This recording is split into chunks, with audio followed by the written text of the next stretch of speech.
лекциянын темасы Енисейлік қырғыздардың саяси жақтан өнігіші. Хронологиялық жақтан 6-10 қылымдар. Бұл лекцияда екі сұрауға көңіл бұрабыз. Бірінші сұрау. Енисейде қырғыз мамлекетінің негізделіші Қырғыз-Қытай мамилелері. Екінші сұрау. Қырғыз қағанатының башқару түзімі жана құралду күштөрү. Қаралып жатқан мезгілде қырғыздар Кияңшандық қырғыздар жана Енисейлік қырғыздар болып екіге бөлініп жашаған. Салыштырып қарағанда Енисейлік қырғыздар Кияңшандық қырғыздарға қарағанда қаралып жатқан 6-10 қылымдарда өте тездік менен өнігіп, саяси жақтан, экономикалық жақтан, мадани жақтан өте чоң жетішкендіктерге жетішкен. Мұның себептері көп. Негізгі себептерінің бірі қырғыз елінің ошол жақта өнігішіне Енисей жергесінің өзгөчөлүктөрү түрткү болгон. Ушуга байланыштуу Енисейдин табигый шарттарына, анын өзгөчөлүктөрүнө кыскача кайрыла кетели. Енисей бул дүйнөдөгү эң терең жана чоң дарыялардын катарына кирет. Ал Минусинский ойдуңундагы Кара балык деген көлдөн башталып, Түн Токойду аралап өтүп, кууш капчыгайлар аркылуу агып отуруп, токойлорду аралап агып отуруп, Түндүк Муз океанына барып куят. Ошол Енисей дарыясынын оң тарабы негизинен мөңгүлүү тоолор, ошол мөңгүлүү тоолордон жүздөгөн чоң жана кичине суулар агып түшөт. Ал эми сол жээги негизинен түздүк келип, бул кара топурактуу болуп, дыйканчылыкка өтө ыңгайлуу. Енисейдин оң жээги дагы, сол жээги дагы биринчи кезекте мал чарбасына, андан кийин дыйканчылыкка өтө ыңгайлуу. Европалыктар ушул Енисейдин бөтөнчө сол жээгин көргөндөр бул Сибирдин Италиясы экен деп Италияга салыштырышкан. Мына ушундай ыңгайлуу жерди адамдар биздин заманга чейинки 3-чү миңжылдыкта эле мекендеп келишкен. Бул жерде бирин-бири алмаштырган төмөндөгүдөй тарихи, мадани эстеликтер катталган. Биринчиси, бул биздин заманга чейинки 2-чү миңжылдыктын жарымынан башталган Афанасьев маданияты, андан кийин Афанасьев маданиятын Окунев деп аталган маданият алмаштырган, андан кийин Карасук маданияты, андан кийин Тагар маданияты, андан кийин Таштык маданияты. Ошол Таштык маданиятынан кийин Кыргыз маданияты өнүккөн. Кыргыздар бул жерди Минусинский ойдуңун Миң суу, анткени суунун көптүгүнө байланыштуу Миң суу жергеси деп аташкан. Кийинчерээк орустар бул жерди Миң сууну Минусинский деп которуп алган. Илимий маалыматтар боюнча ушул жогорудагы аталган маданияттардын бардыгынын мураскору катарында ушу кыргыздар жана башка элдер эсептелет. 6-чы кылымдын орто ченинде Енисейлик кыргыздарга, Енисейлик кыргыздарды тарихи булактарда кээде Гөгмендик кыргыздар деп коет. Анткени бул жерде Саян тоосу, Саян тоосунда Гөгмен ашуусу бар. Кыргыздар Енисейге ушул Саян тоосундагы Гөгмен ашуусу аркылуу өткөн. Мына ошол жерде жашаган кыргыздарды Енисейлик болбосо Гөгмендик кыргыздар деп койгон. Түндүктөгү кыргыздардын бир бөлүгү түштүгүрөөк жактагы Алтай жергесин жердеп турган. Алтай жергесин жердеген кыргыздар ошол мезгилде Телестер уруу бирикмесине биригип, ошолордун курамында жашап турган. Ошо Теле уюмуна кирип жашагандыктан алтайлык кыргыздар көбүнчө ушул Телестердин маданиятын, экономикасын, саясий түзүлүшүн өзүнө сиңирген. 6 кылымдын орто ченинде алтайлык кыргыздар дагы Телестерден бөлүнүп, Көкмендик кыргыздарга барып кошулат. Өнүгүү жагынан алтайлык кыргыздар алдыда турган, ошондуктан Енисейлик кыргыздардын арасында алтайлык кыргыздар үстөмдүк абалга жетишкен. Эки бирикменин ортосунда кыргыздардын эки бирикмеси Енисейлик жана алтайлык кыргыздар кошулгандан кийин булардын өнүгүүсү тестеген. Алтайдан барган кыргыздар алты уруу, булар дөөлөстөр деп аталган. Экөөнүн маданиятында бир аз айырма болгон, өзгөчө өлүк көмүү салтында алтайлык кыргыздар өлгөндөрүн көрүстөнгө аты менен кошо койгон. Ал эми Енисейлик кыргыздар өлгөн адамды өрттөп, анын гүлүн чогултуп, атайын керамика идишке салып, же болбосо атайын баштыкчага салып, андан кийин көр казып, ошол көргө койгон. Ошондуктан бул эки кыргыздардын эки тобунун көрүстөндөрү эки бөлөк болгон. Үстөмдүк абалда тургандыктан алтайлык дөөлөс кыргыздары эл арасында ошол мезгилде эле дөөлөс төрүн бербейт, өлсө көрүн бербейт деген сөз сакталып калган. Бул сөз бүгүнкү күнгө чейин айтылат. Ошол мезгилде Енисейде кыргыздар мамлекет түптөп аткан мезгилде улуу түрк каганаты күчөп турган мезгил. Оолак жайгашкандыктан улуу түрк каганатынын кагандары Енисейлик кыргыздарга өзүнүн үстөмдүгүн толук орното алган эмес. Улуу түрк каганатынын 3-чү каганы Мукан 556-557 жылдары Енисейлик кыргыздарга кол салып, аларды формалдуу түрдө улуу түрк каганатына баш ийди деп эсептеген. Бирок Енисейлик кыргыздар улуу түрк каганатына толугу менен баш ийген эмес.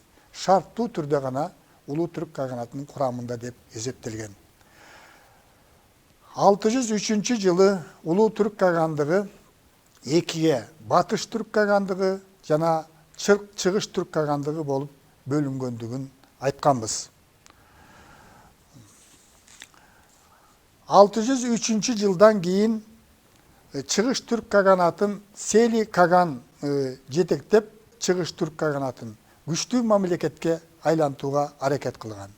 Натыйжада чынында эле биринчи чыгыш түрк кагандыгы ушул Борбордук Азиядагы күчтүү мамлекеттердин бири болгон. Тарихи маалыматтар боюнча Сели каган Кытайга 67 жолу жортуул уюштургандыгы жөнүндө тарихи маалыматтар бар. 627 жылдан баштап чыгыш түрк каганатында кризис башталат. Бул мамлекетке кирген сеантолор жана уйгурлар чыгыш түрк каганына каршы көтөрүлүшкө чыгышкан. Ушунун натыйжасында бул каганат бир топ алсыраган. Ушул эле мезгилде сеантолор менен уйгурлар биринчи чыгыш түрк каганатынын эзүүсүнөн курамынан чыгыш үчүн кытайларга жардам сурап кайрылган. Ушуну күтүп турган кытайлар 630 жылы ушул биринчи чыгыш түрк каганатына уйгурлар менен жана сеантолор менен жортуул уюштургандыгы жөнүндө тарихи маалыматтар бар. Бул согушта 5000 адам өлүп, 30.000 адам колго түшкөн. Оолак турган кыргыздар өзүнүн күчүн сактап калган. Тарихи маалыматтар боюнча 7-кылымда кыргыздарды 3 башкаруучу биргелешип башкарып турган. Ошол мезгилде кыргыздардын башында тургандар Кытай маалыматтарында төмөндөгүдөй аталат. Улуу башкаруучу катарында Хеси бей эсептелген. Экинчи сол канатты башкаруучу Атзюше бей, ал эми оң канатты Ами бей жетектеп турган. Бул 3 адамды Енисейдеги кыргыз мамлекетин башкарган, кыргыз мамлекетин негиздеген адамдар деп айтууга болот. 3 адамдын тең ысымдарынын аягы би деген сөз менен аяктагандыктан ошол мезгилде эле кыргыздардын башкаруучуларында би деген титул болгон деп эсептөөгө болот. Бул 3 адам негиздеген Енисей кыргыздарынын мамлекетин Шеботси Ачыжан тилчилердин, синологдордун тактоосу боюнча бул кыргыз тилинде Шабокой Арслан деп которулуп жүрөт.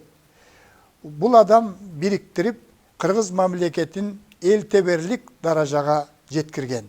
Анткени ошол мезгилде түрк элдерин башкарган адамдар эки титулду алып жүрүшкөн. Биринчиси бул элтебер башкарган эл, бул салыштырмалуу саны жагынан азыраак элди башкарган. Ал эми экинчиси бул Каган башкарган эл. Бул салыштырмалуу көп сандуу эл болгон. Тарихи булактар боюнча Шеботси Ачыжан 648 жылы өзүнүн жан жөөкөрлөрүнүн коштоосу менен Кытайга расмий сапар менен барган. Кытайга келген Шеботси Ачыжанды Кытайдын императору Тайцзун өзү кабыл алып, сүйлөшүүлөрдүн жүрүшүндө Шеботси Ачыжанга сол тараптагы ардактуу гвардиянын генералы деген наам берген. Кытай булактарында кыргыздар Кытайга баш ийди. Кыргыздар жашаган Енисей Кытайдын бир провинциясы болуп калды деп жазылган. Бирок чындыгында Енисейлик кыргыздар Кытайга баш ийген эмес, өз алдынчалыгын сактап калган. 648 жылы Кытайга келүү менен дипломатиялык мамилени андан ары өнүктүрүп, кыргыз-Кытай мамилелерин Шеботси Ачыжан жакшы жолго койгон деп айтсак болот. Мына ушундан кийин Кытай менен кыргыздардын ортосундагы саясий дипломатиялык мамиле жакшы коюлган. Тарихи маалыматтар боюнча кыргыздардан, Енисейдик кыргыздардан чыккан жөндөмдүү жаштар Кытайга барып, Кытайдын шаарларынан билим, тарбия алган. Ошондой эстеликтердин бири Бегре эстелиги Енисейден табылган. Ал эстеликте Тер апа деген кыргыздын жигити 15 жашында Кытайга барып, ал жерден билим, тарбия алып, кайра Енисейге келгенде ошол мамлекеттик жакшы кызматта иштегендиги жөнүндө маалымат айтылат. 654 жылы кытайлыктар кыргыздарга элчи жиберген. Тарихи маалыматтар боюнча 676 жылы, 707 жылы, 709 жылы кыргыздын элчилери Кытайга барып, ал же саясий мамилелерди чыңдап, соода сатык иштерин жөнгө коюп, жаштарды окутуу маселелерин чечкендиги жөнүндө маалыматтар бар. Эми экинчи суроого өтөлү. Экинчи сурообуз кыргыз каганатынын башкаруу түзүмү жана куралдуу күчтөрү. Кытай мамлекети менен жакшы мамиле болгондугунан улам башка түрк мамлекеттеринен айырмаланып, Кыргызстандын мамлекеттик башкаруу түзүмү кытайлыктардын үлгүсүндө түзүлгөн. Кыргыз калкы ошол мезгилде негизинен эки бөлүктөн турган. Башкаруучулар жана карапайым калк. Башкаруучуларды бектер деп атаган, ал эми карапайым калк негизинен кара будун деп аталган. Бул кара будунга Кыргыз элине баш ийген, кыргыз элине салык төлөгөн кыштым элдер дагы кирген.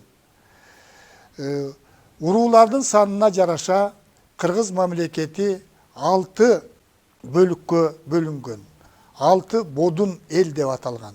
6 бодун элди 6 бек башкарган. Ал бектер Каган тарабынан дайындалган. 6 бодун эл административдик башкарууну ийгиликтүү жүргүзүш үчүн 3 тутуктукка, 2-2ден 3 тутуктукка бириккен. Ошол мезгилде кыргыздар оң канат, сол канат жана борбордук бөлүк болуп 3кө бөлүнгөн. Тагыраак айтканда 3 тутуктукка бөлүнгөн. Кыргыз каганатынын башкаруу түзүмүнө көңүл буралы. Таблицадан көрүнгөндөй, мамлекеттин башында Каган турган. Кагандын ордо мүчөлөрү катарында ханзадалар, Кагандын балдары жана Кагандын жээндери иналдар кирген. Кагандан кийинки титул бул буйрук деп аталган. Которгондо кеңешчи, негизги Кагандын кеңешчисинин милдетин аткарган. Буйруктан кийинки бийлик ээси Бойла деп аталган, ал өкүмдү бекиткен. Ярган деген титулдагы адам буйрукту аткарган. Сангундар, булар кол башчылар болгон, генералдар кол баштап аскердин жетекчиси катарында эсептелген. Ушул негизден мисалга ала турган болсок, Ярган, Сангун деген дагы ошол Кытай тилинен алынган.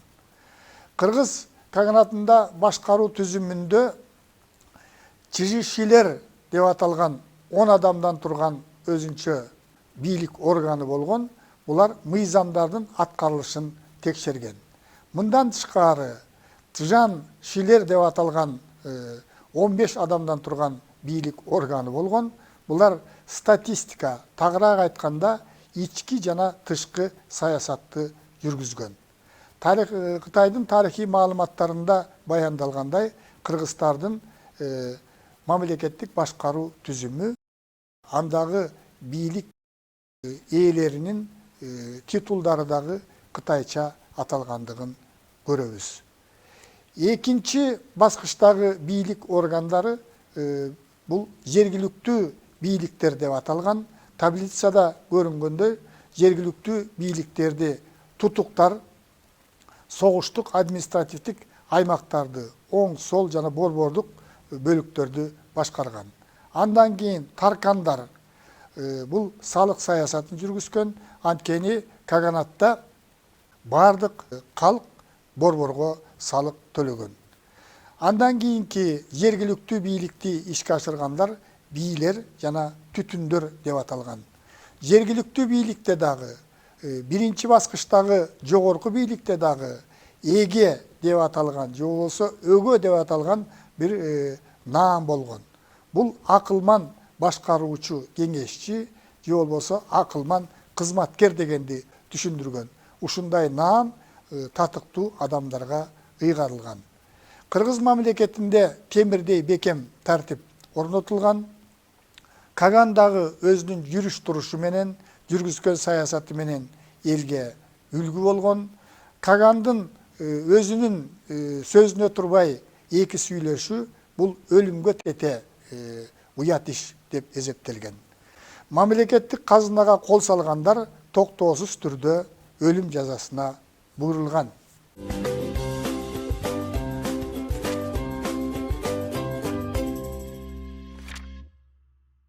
Кытай менен кыргыздардын ортосундагы саясий мамиленин жакшы деңгээлде болгондугу ушул аткаруу бийлигинин түзүлүшүндө дагы ачык көрүнөт.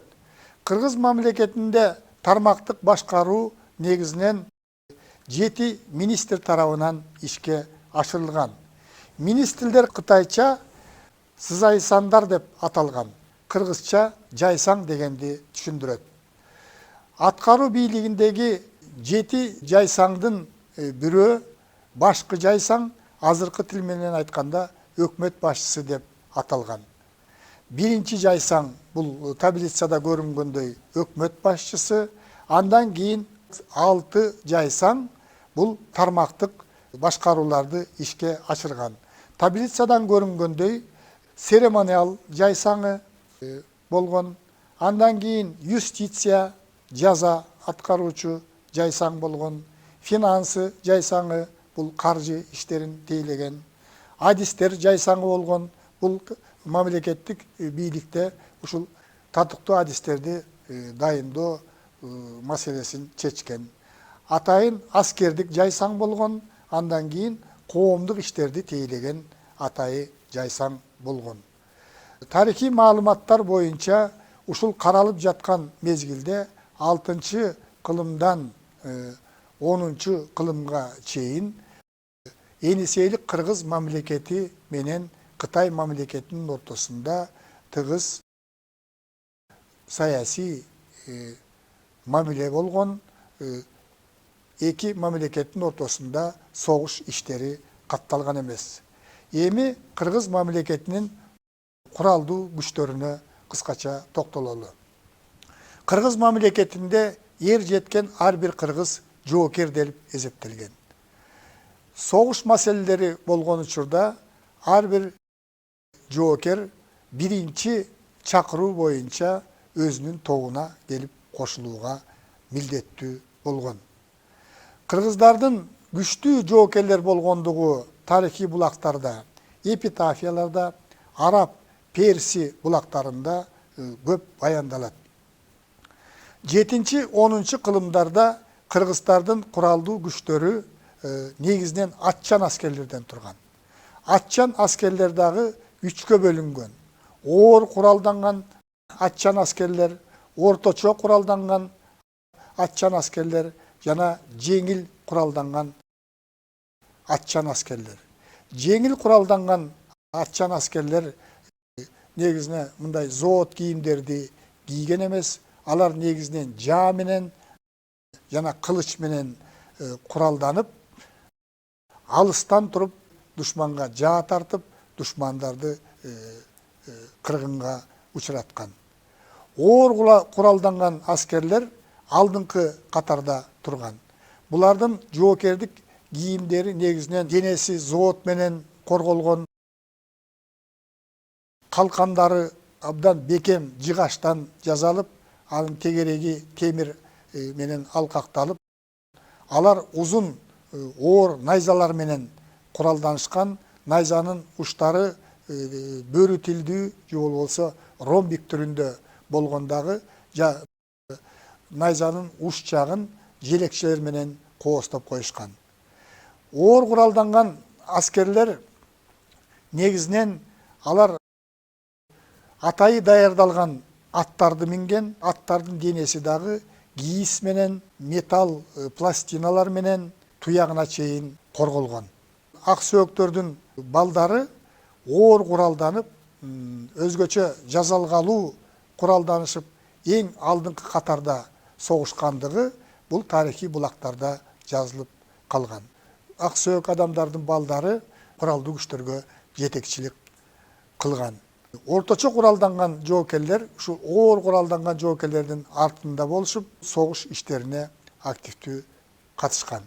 Кыргыздарда ушул согуш куралдарын жасоо боюнча атайы адистешкен мастерскойлор болгон, темир усталар болгон.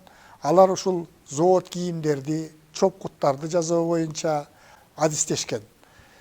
Жогоруда биз айткандай, кыргыздар жоого мине турган аттарды өзүнчө аздектеп багышкан, аларды ошол согуш өнөрүнө азыркы мезгилде мына кыргыздын жигиттери улак тартууга атты көндүргөндөй, үйрөткөндөй, ошол мезгилдеги аргымактарды, күчтүү аттарды согуш ишине атайы үйрөтүшкөн. Согушка жоокер мине турган аттардын жал куйруктарын тегистеп кыркып, аларды болушунча коостогон. Ат жабдыктарын косту, ат жабдыктарын жасоо боюнча жана жоокерлердин жанагы зоотторун, чопкуттарын жасоо боюнча атайы адистешкен адамдар, зергерлер иштешкен.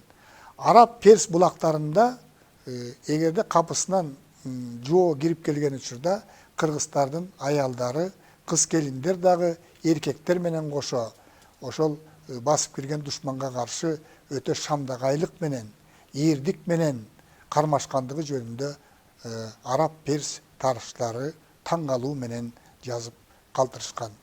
Алардын жазып калтырганы боюнча кыргыздын аялдары өзүнүн турак жайын, өзгөчө балдарын кармоодо өтө шамдагайлыкты жана эрдиктин үлгүлөрүн көрсөткөн деп жазышат. Ошол мезгилде, биз карап жаткан мезгилде, өзгөчө улуу кыргыз каганаты түзүлгөн мезгилде кыргыздардын саны 1 миллиондон дагы ашкан деген маалыматтарды жазышат. Ошол мезгилде кыргыздардын өздөрү 30 000 аскер чыгарууга жөндөмдүү болгон.